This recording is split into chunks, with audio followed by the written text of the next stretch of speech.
এই চ্যানেলে তোমাদের সবাইকে স্বাগতম জানাই। এই চ্যানেলে যারা নতুন আছে তারা চ্যানেলটিকে অবশ্যই সাবস্ক্রাইব করবে। ভিডিওটি ভালো লাগলে অবশ্যই লাইক করবে, শেয়ার করবে। অ্যাক্টিভিটি 1 কি বলেছে?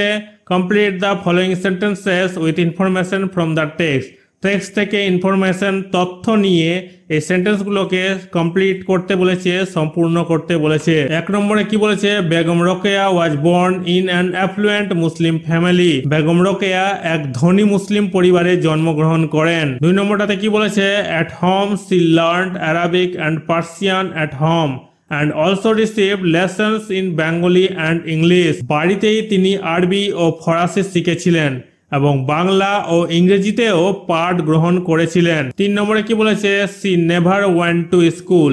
তিনি কখনো স্কুল যাননি। 4 নম্বরে কি বলেছে? She wrote some great books both in Bengali and English. তিনি বাংলা ও ইংরেজি উভয় ভাষায় কিছু দুর্দান্ত বই লিখেছিলেন। অ্যাক্টিভিটি 2 কি বলেছে? Table A and table B have words with opposite meaning. Table A আর টেবল বি বিপরীত শব্দ আছে। Let's match table A with table B. Table A আর টেবল বি কি করতে বলেছে? ম্যাচ করতে বলেছে। কাইন্ড কি হয়ে যাবে? ক্রুয়েল হয়ে যাবে। কাইন্ড মানে হচ্ছে দয়ালু আর ক্রুয়েল মানে হচ্ছে রাগী। পোর মানে হচ্ছে দরিদ্র গরিব। রিচ মানে হচ্ছে ধনী। অ্যাডভান্টেজ মানে হচ্ছে সুবিধা প্রাপ্ত আর ডিসঅ্যাডভান্টেজ মানে হচ্ছে সুবিধা বঞ্চিত। রিমেম্বার মানে হচ্ছে মনে রাখা আর ফরগেট মানে হচ্ছে ভুলে যাওয়া। অ্যাক্টিভিটি 3 তে কি বলেছে? Let's write T for true and F for false statements in the given boxes. সত্য বাক্য হলে টি লিখবো আর মিথ্যা বাক্য হলে এফ লিখবো বাক্সগুলোতে। 1 নম্বর সেন্টেন্সটাতে কি বলেছে? Begum Rokeya never thought about others. Begum Rokeya কখনো অন্যের কথা ভাবেননি। এই বাক্যটা হবে মিথ্যা। কি হবে? ফলস হবে।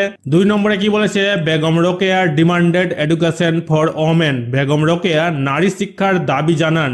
এই সেন্টেন্সটা কি হবে? সত্য হবে, টি হবে। 3 নম্বর সেন্টেন্সে কি বলেছে? She rod against social injustice. তিনি সামাজিক অন্যায়ের বিরুদ্ধে লিখেছেন। এই সেন্টেন্সটা হবে ট্রু হবে, সত্য হবে। 4 নম্বর সেন্টেন্সটাতে কি বলেছে? She never felt the importance of women in a family. তিনি কখনো একটি পরিবারে মহিলাদের গুরুত্ব অনুভব করেননি। এই সেন্টেন্সটা কি হবে? ফলস হবে, মিথ্যা হবে। অ্যাক্টিভিটি 4 কি বলেছে? Find out the word clusters describing word naming word. Describing word মানে হচ্ছে বর্ণনা করে যে শব্দগুলো, নেমিং ওয়ার্ড মানে নাম বোঝাচ্ছে। ফ্রম দ্য অ্যাবাভ টেক্সট থেকে খুঁজে নিয়ে এগুলোকে পূরণ করতে বলেছে। এক্সাম্পল দিয়েছে। 1 নম্বর সোশ্যাল রিফর্মস মানে হচ্ছে সমাজ সংস্কার। 2 নম্বর হেলদি গার্লস মানে হচ্ছে স্বাস্থ্যবান মেয়ে। 3 নম্বর ডিসঅ্যাডভান্টেজ ওমেন মানে হচ্ছে সুবিধা বঞ্চিত মহিলা। 4 নম্বর ফার্স্ট ওমেন মানে প্রথম মহিলা। 5 নম্বর স্ট্রং হিউম্যানিস্ট মানে হচ্ছে বলিষ্ঠবান মানবতাবাদী। 6 নম্বর ফেমাস বুক মানে হচ্ছে বিখ্যাত বই। 7 নম্বর আইডিয়াল সোসাইটি মানে হচ্ছে আদর্শবান সমাজ। 8 নম্বর ফেমাস বুকস মানে হচ্ছে বিখ্যাত বইগুলো। প্রথমের যে শব্দগুলো আছে সেগুলো হচ্ছে ডিসক্রাইবিং ওয়ার্ড মানে বর্ণনা করছে, আর পরের যে ওয়ার্ডগুলো আছে সেগুলো হচ্ছে নেমিং ওয়ার্ড মানে নাম বুঝাচ্ছে। এরপর নিচের দিকে আমরা গুরুত্বপূর্ণ কিছু জিনিস জেনে নিব। Let's find out the meaning of the following science. এই সাইনগুলো সম্বন্ধে জানবো। 1 নম্বরটাতে কি বলছে? এই সাইনটা যে দিয়েছে tales us that it is a question. এই সাইনটা দ্বারা বোঝা যায় যে বাক্যটা হচ্ছে প্রশ্নবোধক বাক্য। ইট ইজ এ কোয়েশ্চেন মার্ক, এটার নাম হচ্ছে কোয়েশ্চেন মার্ক। 2 নম্বরটাতে এই যে সাইনটা দেখতে পাচ্ছি এটার নাম হচ্ছে full stop. Tells us that we stop hair.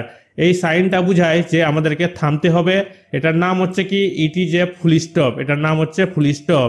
3 নম্বর এই সাইনটা হচ্ছে comma. Tells us that we stop here for a short while মানে কিছুক্ষণের জন্য থামতে হবে। তো এটার নাম হচ্ছে কি? কমা, ইট ইজ এ কমা। 4 নম্বর এই সাইনটা যে আমরা দেখতে পাচ্ছি tells us that a list or a topic follows from here. একটা টপিক অথবা একটা লিস্ট বা তালিকা অনুসরণ করে এই চিহ্নটা, এটার নাম হচ্ছে কি? It is A colon. 5 নম্বর এই সাইনটা যে দেখতে পাচ্ছি indicates the break of a sentence মানে সেন্টেন্সকে ভাঙা অর্থে ব্যবহার করা হচ্ছে এই সাইনটা, এটার নাম হচ্ছে ইট ইজ এ সেমিকলন, এটার নাম হচ্ছে সেমিকলন। সাইনটা দেখতে পাচ্ছি ইন্ডিকেটস পসেসিভনেস মানে এখানে অধিকার বোঝাচ্ছে এই সাইনটার দ্বারা। ইট ইজ এ অ্যাপোস্ট্রফ, এটার নাম হচ্ছে অ্যাপোস্ট্রফ। 7 নম্বরে কি বলেছে? এই সাইনটা যে দেখতে পাচ্ছি indicates surprise joy or anger, এটা অবাক, আনন্দ আর রাগ বোঝাচ্ছে। এটার নাম হচ্ছে কি? It is a exclamation sign, এটার নাম হচ্ছে এক্সক্লেমেশন মার্ক। 8 নম্বরে যে আমরা সাইনটা দেখতে পাচ্ছি indicates a compound word. Compound word মানে হচ্ছে যৌগিক শব্দ। যৌগিক শব্দ ইঙ্গিতে এই সাইনটা আমরা ব্যবহার করে থাকি। ইট ইজ এ হাইফেন, এটার নাম হচ্ছে hyphen.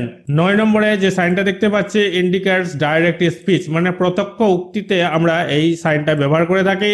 It is a quotation mark, এটার নাম হচ্ছে কোটেশন মার্ক। নিচে বলেছে all this signs are called punctuation mark. আমরা যে সাইনগুলো এখন জানলাম সাইনগুলো সম্বন্ধে, এগুলোকে বলছে পাংচুয়েশন মার্কস। অ্যাক্টিভিটি 5, অ্যাক্টিভিটি 5 এ কি বলেছে put the punctuation marks in the following sentences.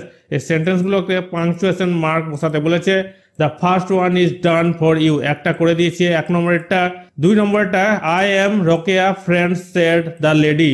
তো এখানে লেখা হয়েছে ডবল ইনভার্টেড কমা দিয়ে লেখা হয়েছে I am Rokeya's friend said the lady, মানে আমি রোকেয়ার বান্ধবী। ভদ্রমহিলা বললেন আমি রোকেয়ার বান্ধবী। 3 নম্বরটাতে লেখা হয়েছে who are you, oh you are wounded, তুমি কে, ও আপনি আহত।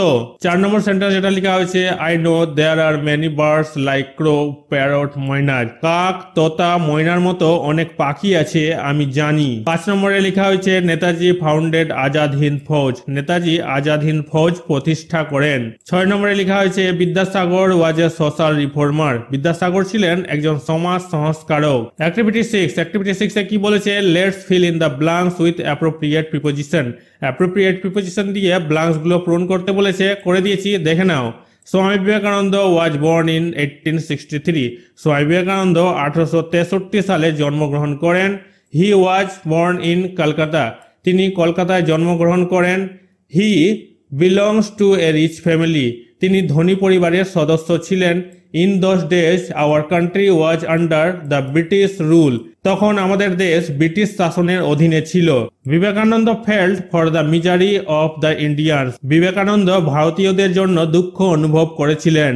ইন কোথায় ব্যবহার হয়, সালে ব্যবহার হয়, বড় জায়গাতে ব্যবহার হয়। এখানে কলকাতা আছে, বড় জায়গায় ব্যবহার হয়েছে। টু দিকে বুঝাচ্ছে একটা কোন দিক থেকে এসেছে। তো এখানে এ রিচ ফ্যামিলি টু ব্যবহার হয়েছে। আন্ডার বলতে গেলে কারো আন্ডারে কারো অধীনে বুঝাচ্ছে। এখানে অফ বলতে গেলে র বুঝাচ্ছে মিজারি অফ দ্য ইন্ডিয়ান, ভারতীয়দের। অ্যাক্টিভিটি 7A, অ্যাক্টিভিটি 7A কি বলেছে let's classify the personal pronouns and possessive pronouns from the passage. এই প্যাসেজ থেকে ক্লাসিফাই করতে বলেছে কি personal pronouns are possessive pronouns. এখানে যেটা লেখা হয়েছে রাজা রামমোহন রায় ওয়াজ এ গ্রেট সোশ্যাল রিফর্মার, রাজা রামমোহন রায় ছিলেন একজন মহান সমাজ সংস্কারক। He lived in the 19th century Bengal, তিনি 19 শতকের বাংলায় বাস করতেন। হি worked hard for the betterment of our country, তিনি আমাদের দেশের উন্নতির জন্য কঠোর পরিশ্রম করেছিলেন। His fight was for abolishing the evil system of Sati and his contribution to the improvement of Indian education will be remembered for ever, তার লড়াই ছিল সতীদাহ প্রথার বিলুপ্তির জন্য এবং ভারতীয় শিক্ষার উন্নতিতে তার অবদান চিরস্মরণীয় হয়ে থাকবে। We are all proud of him, আমরা সবাই তাকে নিয়ে গর্বিত। অ্যাক্টিভিটি 7B কি বলেছে change the personal pronouns use in activity 8A into possessive pronouns. One is done for you, personal pronouns এখানে দিয়েছে হি থেকে হয়ে গেছে হিজ, উই থেকে হয়ে গেছে আওয়ার, এখানে আওয়ার্স হবে। অ্যাক্টিভিটি 8, অ্যাক্টিভিটি 8 কি বলেছে use the following hints and write 10 sentences about Henry Louis Vivian Derozio. নিচে যে হিন্টস গুলো দিয়েছে এই হিন্টস গুলো ব্যবহার করে 10টা সেন্টেন্স 10টা বাক্য লিখতে বলেছে। কার সম্বন্ধে? হেনরি লুইস ভিভিয়ান ডিরোজিও সম্বন্ধে। এখানে যেটা লেখা হয়েছে Henry Louis Vivian Derozio born on 18 April 1809, Henry Louis Vivian Derozio 18 April 1809 সালে জন্মগ্রহণ করেন। His parents names are Francis Derozio and Sophie Johnson. এখানে আর এর জায়গায় হবে ওয়াজ হবে, এখানে WAS, এখানে পাস্ট টেন্স ব্যবহার হয়েছে। তার পিতামাতার নাম ছিল ফ্রান্সিস ডিরোজিও এবং Sophie Johnson. He accepted his schooling at David Drummond's Dharmatala academy, তিনি ডেভিড ড্রামন্ড ধর্মতলা একাডেমিতে তার স্কুলের শিক্ষা গ্রহণ করেন। After finishing education he joined service as a teacher of English literature and history. শিক্ষা জীবন শেষ করে তিনি ইংরেজি সাহিত্য ও ইতিহাসের শিক্ষক হিসাবে চাকরিতে যোগ দেন। He was assistant headmaster of Hindu college, তিনি হিন্দু কলেজের সহকারী প্রধান শিক্ষক ছিলেন। He became the assistant editor of the Indian gazette, editor of the Calcutta gazette, the East India and the Bengal annual etc. তিনি দ্য ইন্ডিয়ান গেজেট এর সহকারী সম্পাদক, the Calcutta gazette, the East India and the Bengal annual ইত্যাদির সম্পাদক হন। He was an Indian poet from the 19th century. তিনি 19 শতকের একজন ভারতীয় কবি ছিলেন। His notable works include to India, my native land, the harp of India, the fakir of Jungheera etc. তার উল্লেখযোগ্য কাজের মধ্যে রয়েছে to India, my native land, the harp of India, the fakir of Jungheera. He died of cholera at the age of 22 on 26 December 1831. তিনি 26 December 1931 সালে 22 বছর বয়সে কলেরায় মারা যান।